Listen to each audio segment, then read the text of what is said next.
I just heard a radio commercial for Kamala Harris, running for office, want to be president of the United States. She's the current vice president. Regardless of what your opinions are, or what my opinions are about her, the commercial did not make any sense. It's math, simple math, and none of it adds up. So in a commercial, they say how you should vote for Kamala Harris, vote her into office, so that the rich, the millionaires and billionaires get to pay their fair share, and so that you can keep more of your money. But that doesn't make any sense. I saw a video a few years ago that was before our national debt was at the level that it is right now. It was a video published by Tony Robbins, who was using data provided by a guy named Iowa Hawk. It was an online blog. I think that was during the 2016 elections. And people were also saying that, hey, tax the rich, take their money, and if you tax the rich fully, we'll be able to keep more of our money so the poor can pay less. It just doesn't add up, doesn't make any sense, because the national debt and the expenses of the government are so high that none of that money would cover it. So what the guy did, Iowa Hawk, I believe, if I'm mispronouncing it, I'm sorry. I will show you guys a video in a second. I also want to thank my research team, because Iowa Hawk did this in 2010 for the 2011 budget. And we've gone through and done all the research my team has to give you the 2012 numbers. So these are the current numbers. So let's begin.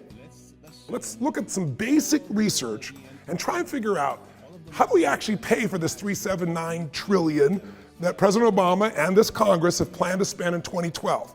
By the way, that's $10.4 billion a day that we got to live on. Just think about it. America has to live on $10 billion a day, and we're borrowing more than $4 billion of that every single day just to stay afloat.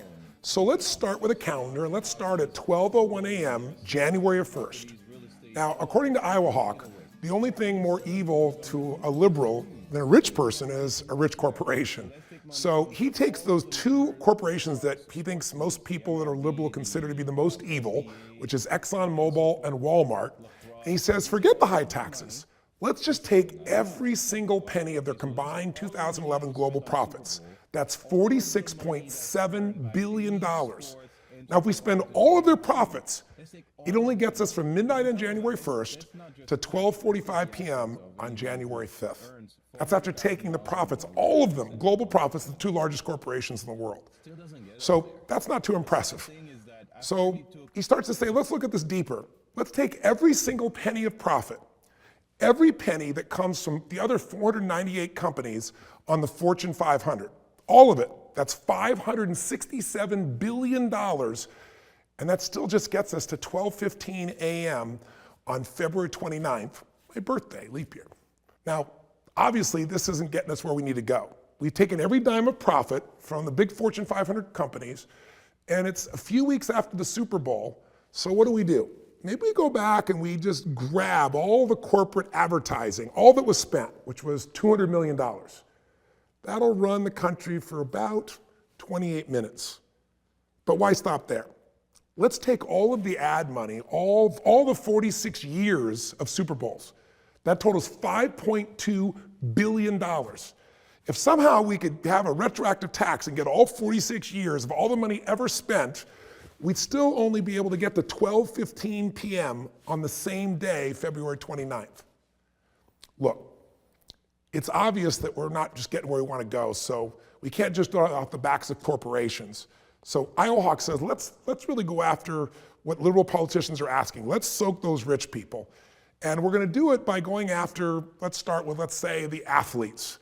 They get these obscene sports salaries, and they're not really adding any value. So let's just take all of their salaries from both the NFL, the NBA, the NHL, Major League Baseball, not their endorsement deals, but all of their salaries.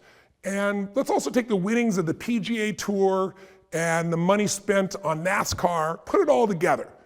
And that's $10.1 billion. Now I want you to remember, it takes $10.4 billion just to fund the country every day. So we don't even get a day out of it. Basically, it gets us to 11:35 a.m. on the next day, March 1st. After all this, we basically funded the country for 2 months. So look, forget the athletes. Take all their money, but that's obviously not going to be enough. So let's get to all the really rich people. Let's take 100% of every penny that anyone who makes above, say, $250,000 a year, certainly that'll take care of all of our financial needs for the country for at least a year, won't it? Let's see. According to the Census Bureau, the US Census Bureau, the number of households, US households that are at that number, there's 117.5 million. The percentage of those households that make over $250,000 a year now, in that income range, is almost 2%. But let's round it up to 2%. And let's take that number and find out what it is. So that number of households really above $250,000 in income right now is 2,350,716 households. The total income, check this out, from all those households that make over $250,000 a year is a total of $1.363 trillion. Now we're talking, right? Iowa Hawk says, let's just eat the rich. Let's take everything they got, everything that anyone makes over $250,000 a year, and let's see where that really gets us. It gets us from March 1st at 1 p.m. to July 10th, at 1 p.m. on July 10th, I should say. Now, where do we go from here? We've taxed the richest people in the world, the richest corporations in the world. Look, obviously, we're going to have to really cut some spending somewhere. Well, why don't we just stop spending money on, the wars in Iraq and in Afghanistan? I think there are a lot of us that would love to see that happen. After all, that money is going away to things that could be used for healthcare, or is it just being used really on wars for oil? So let's not spend another dime starting tomorrow. Let's just somehow cut it all off instantaneously, and let's all bring them all home right now. Many people would support that. That, if we somehow could magically do it, would save us $117 billion this year in 2012. That's enough savings basically to cover us until 8 p.m. on July 21st. Listen, who else can we tax that's living too well? Because after all, we need more money. We got to pay our bills here in the US. So Iowa Hawk says this, screw you, Star Wars. We're going to take every penny that you made in movies and toys and lunch boxes, the whole shebang. It took you 35 years for your $26.6 billion, and we're going to come up with some retroactive tax, and we're going to take it all. How much of a difference would that really make in paying our bills? Well, it'll knock us all the way down to 9:20 a.m. on July 24th. Well, look, everyone knows those Hollywood people. They only employ rich actors and producers and directors, and they all live in Beverly Hills. So let's evict everyone in Beverly Hills. Let's confiscate their home, and let's sell all their homes at market value. Look, there's 15,000 homes in Beverly Hills. The average price, $3.2 million. That'll get us $48 billion paying our bills through July 29th of this year. Still in July. Obviously, this isn't working. So Iowa Hawk says, look, Michael Moore assures us that there's plenty of money out there, and it's all tied up with the rich. So guess what, liberal billionaires Warren Buffett and Bill Gates, he says, tough luck for you. His suggestion, you guys are worth $100 billion between the two of you. Maybe it's time for an accidental fall down the stairs. And through the inheritance tax, we will magically keep 50% of that loot, and that'll give us $50 billion to help pay our bills. How far will that get us this year? Well, really, if we killed them both off and took half of everything they have, it gets us to 7 p.m. on August 2nd of this year. All right, look, let's get serious. There's 398 more billionaires in America, according to the latest Forbes 400, with a combined total net worth of $1.4 trillion.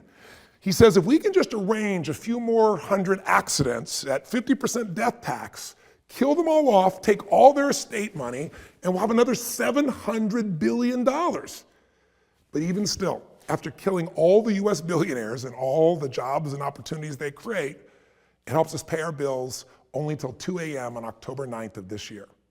We're still not even to pay our bills for the entire year.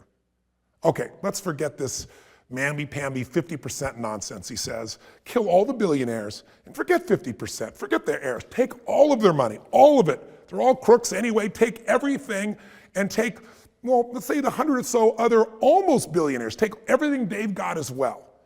And that just gets us another 32 days until 12:30 a.m. on November 10th. Well, that's the start of the holiday season, isn't it? So let's pull a little Grinch and let's take all the sales from all the holiday shopping that's expected this year, a whopping $469 billion. That should hold us over till 12:55 p.m. on December 25th. Merry Christmas, everyone. We're almost there. Now remember, this money is for America's poor, so in the spirit of Christmas, let's get rid of all that foreign aid, those dying children aids, all those things that we're trying to make a difference with. Let's get rid of all that. It's $53.3 billion. Let's keep it for ourselves. That gets us until 3:55 p.m. on December 30th. So I'm sorry, but we've still got a date and a little change to pay for. So to cover the remaining $13.8 billion, we're gonna have to hit up every single man, woman, and child in America for $44 each to keep America intact and pay our bills for that final 32 hours of our year, which of course finally gets us to 12 o'clock, January 1st, 2013. Happy New Year, everybody. But what happens next? You see, we've taken all the profits and all the salaries and all the assets and the expenses and the revenues and the holdings of the rich and those corporations, and we've liquidated them. So what happens when you kill off the golden goose? There's no more golden eggs. There's no more profits. There's no more revenues that are available for tax and thus fund our government. What are we gonna do? Yet President Obama and our Congress, meanwhile, they're proposing we spend another $3.8 trillion in 2013. And somehow, magically, we're gonna spend even more, but he projects somehow that our deficit will be smaller, that somehow our revenues will grow this year. He projected that in 2012 and it wasn't true. Same numbers. He said we'd have a $900 billion deficit. In reality, it's gonna be $1.3 trillion, being off by 30, 35, 40%, whatever that number may be. That assumes, by the way, $2.9 trillion in revenues. But where are you gonna get revenues from when you kill off all of the possibilities, all of the private enterprise? See, we've destroyed the private capital, we've destroyed advertising revenues, we've destroyed professional sports, we've taken every penny that people have put into new businesses to pay for things, and it's all gone. We ate the rich. We ate everything they had, and we scraped through for 1 year.